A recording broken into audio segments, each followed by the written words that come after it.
Eto na nga, grabehan ang prod ng Kim Pao. Nag-duet nga po sila Kim and Pauline. Grabe. Guys, sobrang ganda ni Pao. Na-starstruck yan sa ganda ni Kim Chu. Yung leeg ni Paolo. Parang para nang nagka-stiff neck si Paolo eh. Yung tingin niya, yung leeg niya, lagi pong nakapaling kay Kim. Even po nung may prod si Pau, parang may hinahanap sa audience eh.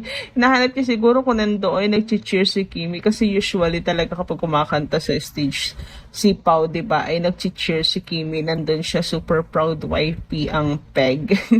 Kaya ayun, pansin ko yun guys, na talagang parang may hinahanap si Pau doon sa stage. Anyway, sa rin po, sa backstage, ayan, mga galawan ng Kim Pao, napakaklingi.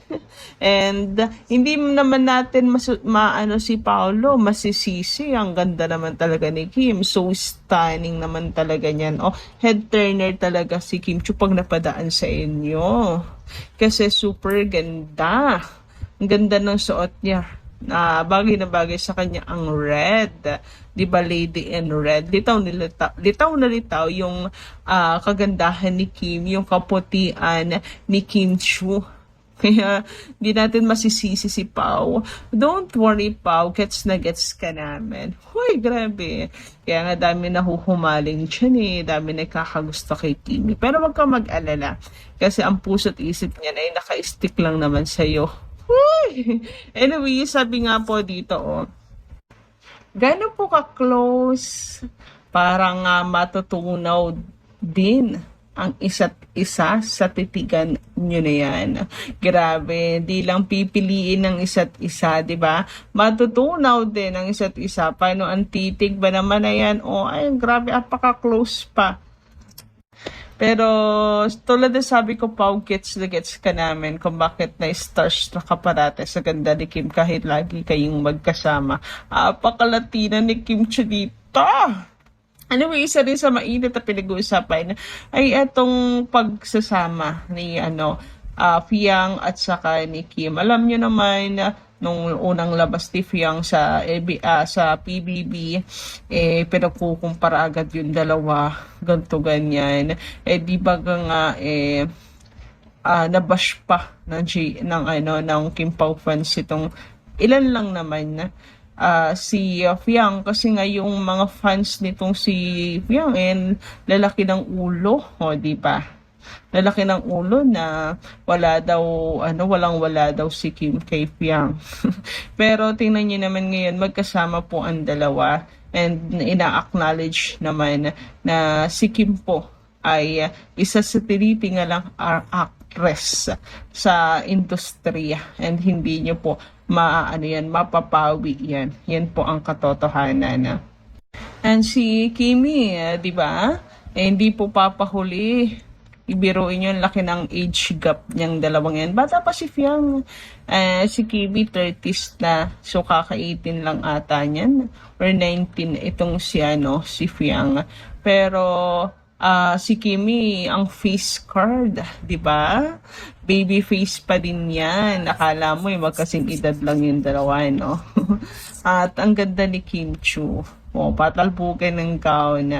Pak na pak ang kay Kimi. Kung totoong may ganitong mga eksena kung saan tila natulala si Paolo Avellino sa ganda ni Kim Chu, hindi na ito nakakagulat para sa mga fans, lalo na't matagal na nakikita ang natural na chemistry at respeto nila sa isa't isa. Si Paolo ay kilala bilang tahimik, reserved, at hindi madaling magpakita ng emosyon in public. Kaya kung may moment na literal siyang hindi makapagsalita, ibig sabihin malakas talaga ang dating ni Kim Chu sa kanya. Si Kim Chu naman, with her charm, elegance, confidence, at pagiging natural na maganda, ay talagang may kakayahang magpastan kahit kanino. Hindi lang sa physical beauty, kundi pati sa aura, keenness, professionalism, at kung paano siya magdala ng sarili kahit sa gitna ng mga pinagdadaanan niya nitong mga nakaraang buwan. Kapag pinagsama mo ang isang lalaki na may quiet intensity gaya ni Paolo, at isang babaeng may warm presence tulad ni Kim Chu, nagre-resulta ito sa mga kilig moments na mabilis kumalat, mapa-press con man, event o behind the scenes. Ang ganitong klase ng balita ay nagpapakita ng realness sa dynamic nila. Hindi man sila openly sweet sa bawat pagkataon, may mga natural gestures at reactions na hindi mo mapipeke, tulad ng pagkatulala, pagngiti ng hindi sinasadya, o yung panakaw na tingin na nakikita agad ng fans. At sa panahon ngayon na sobrang daming stress at negativity, nakakatuwa na may mga moments pa rin nagbibigay ng kilig, saya at good vibes sa publiko. Proof na malakas ang chemistry. Hindi lang on-cam, kundi pati off-cam. Nagkakaroon sila ng mga small moments na nagiging malaking usapan. Nagpapakita rin ito ng admiration. Hindi ikinahihiya ni Paulo kung gaano siya humahanga kay Kim, whether sa beauty, character, o attitude. Nakakadagdag sa excitement ng fans, lalong lumalaki ang anticipation sa magiging future projects, appearances, o collaborations nilang dalawa. Refleksyon ng pag-grow nila individually. Kim with her maturity and strength, Paulo with his openness and gentleness. Nagbubunga ito ng mas magandang dynamic kapag magkasama sila. Ang eksenang ito ay tila diretso mula sa isang romantic drama, pero ang kagandahan nito ay mukhang totoo, hindi scripted. Ang pagiging tulala ni Paulo Avellino ay hindi lamang tungkol sa physical beauty ni Kim Chiu. Sa likod nito, may mas malalim na dahilan kung bakit napapanganga ang isang tulad niyang seryosong tao. Si Kim Chiu ay hindi lang basta maganda, may kakaiba siyang presence. Kapag pumasok siya sa isang lugar, parang nagbabago ang atmosphere. Nagiging mas magaan, mas masaya, at mas buhay. Kaya hindi nakapagtaka na kahit ang isang taong composed at calm tulad ni Paulo ay minsanang nababasag ang poker face dahil kay Kim. Makikita rito ang purong paghanga, hindi pilit, hindi scripted, at hindi para sa camera. Kapag may isang tao na nakakapagpatulala sa iyo ng ganon, ibig sabihin malakas ang impact niya sa iyo. It could be admiration, comfort, or even something deeper na hindi pa nila sinasabi sa publiko. Ang magandang bahagi pa nito, si Paulo ay hindi expressive na tao, kaya ang bawat genuine reaction niya kay Kim ay may bigat at ibig sabihin. Hindi siya yung tipo na madaling kiligin o mag-show ng emotion. Kaya kapag nangyari yon, fans feel it, media notices it, and it becomes a moment worth talking about. Ang ganda ni Kim Chiu beyond looks. Maraming beses nang napatunayan ni Kim na hindi lang siya maganda sa panlabas. Ang keenness, resilience, humor, at light-hearted personality niya ang tunay dahilan kung bakit maraming na-attract sa kanya. Fans, co-actors, at maging kapareha on screen. At kung may nakakakita nito na mas malapitan, iyon si Paulo. Ano ang mas malalim na saysay na moment na ito? Nagpapakita ito ng natural connection. Kahit hindi sila nag-i-effort, may chemistry na lumalabas. May respeto at paghanga. Hindi lang physical beauty, pati kabuuan ni Kim ang nakita ni Paulo, real-life kilig. Sa panahon ngayon, bihira ang genuine moments. Ito ramdam ng lahat na hindi staged. Fans are fed well. Ang Kim Pao fandom ay hindi naubusan ng content dahil halos lahat ng kilos nila ay may spark. Ano pa ang may dagdag ko sa balitang ito? Posibleng dahil ito sa mga pinagdadaanan ni Kim, mas humanga si Paulo sa katatagan at grace nito. Kaya na ilalabas niya ang admiration ng hindi sinasadya. Habang mas tumatagal sila sa trabaho at personal na interactions, nagiging mas comfortable sila sa isa't isa, dahilan para lumabas ang mga natural reactions. Ang ganitong simpleng moment ay minsan mas makapangyarihan pa kaysa sa mismong on-screen kilig scenes nila. Ang balitang ito ay nagpapakita ng isang genuine, unscripted, at natural na moment sa pagitan nina Paulo Avellino at Kim Chiu. Sa isang industriya kung saan madalas ay polished at kontrolado ang bawat galaw, ang ganitong simpleng reaksyon ni Paulo ay parang sulyap sa tunay niyang emosyon. Hindi madalas makitang natutulala si Paulo. Kilala siyang composed, mysterious, at hindi expressive. Kaya napakahalaga ng moment na ito dahil ipinapakita nito na malakas talaga ang dating ni Kim sa kanya. Hindi lamang bilang babae, kundi bilang isang taong may presence at aura na nakakakuha ng atensyon ng hindi nagtatalumpati o nagsasalita. Ipinapakita rin nito na ang admiration ni Paulo kay Kim ay hindi basta-basta. Hindi ito ginagawa para sa camera, hindi para sa publicity, at hindi para magpakilig lang. Mukhang natural, kusa, at sincere. Dahil kung isang Paulo Avellino na usually tahimik at reserved ay mapapatulala, ibig sabihin malalim ang tingin niya kay Kim bilang isang tao. Bukod pa roon, nagdada rin ang ganitong balita ng positivity sa fans. Sa dami ng problemang kinakaharap ng mga artista, lalo na ni Kim nitong mga nagdaang buwan, nakakagaan sa puso na makita siyang pinapahalagahan, tinitingnan ng may paghanga, at tinatrato ng may respeto ng mga taong malapit sa kanya. Sa kabuuan, ang balitang ito ay hindi lamang tungkol sa physical beauty.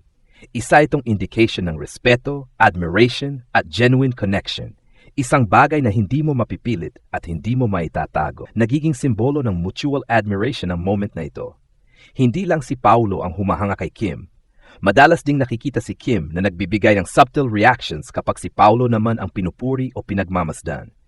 Ibig sabihin, hindi one-sided ang energy. May respeto at warmth na parehong nagmumula sa kanila. Now, nakakadagdag ito sa narrative ng Kim Pao na effortless chemistry. Maraming love teams ang kailangan ng heavy promotion at scripted sweetness para mag-click. Pero ang Kim Pao, kahit simpleng tinginan lang, may hatid na kilig. Ito ang klase ng dynamic na hindi kayang bayaran, hindi kayang i-manufacture, kusa siyang lumalabas. Reflection din ito ng character growth ni Paulo. Dati, sobrang private at mahirap basahin si Paulo. Ngayon, mas nagiging open siya, hindi man sa salita, pero sa body language, reactions, at kung paano niya tinitingnan si Kim. Mas relaxed, mas comfortable, mas may softness. Ibig sabihin, safe space para sa kanya ang presence ni Kim. 4. Si Kim Chiu ay nasa panahon ng rebuilding at personal strength. Sa dami ng gulo, intriga at pagsubok na pinagdaanan niya lately, mahalaga na may mga taong nagpaparamdam sa kanya na she's appreciated, valued, and admired. Kaya yung pagtulala ni Paulo, kahit simpleng gesture, ay isa ring patunay na may mga taong nakakakita pa rin ng liwanag at ganda ni Kim kahit sa gitna ng unos. Tamar 5. This moment gives fans hope and joy. Sa social media na puno ng negativity, ang ganitong small but pure interactions ay nagiging instant source of happiness. May mga fans na nagsasabing, sa isang tingin lang ni Paulo, busog na ang araw namin. At totoo, minsan isang simpleng reaction lang nila, umaabot ng libu-libong shares at comments dahil ganun kalakas ang impact nila. 6. Posibleng may mas malalim pang kwento talaga behind the scenes.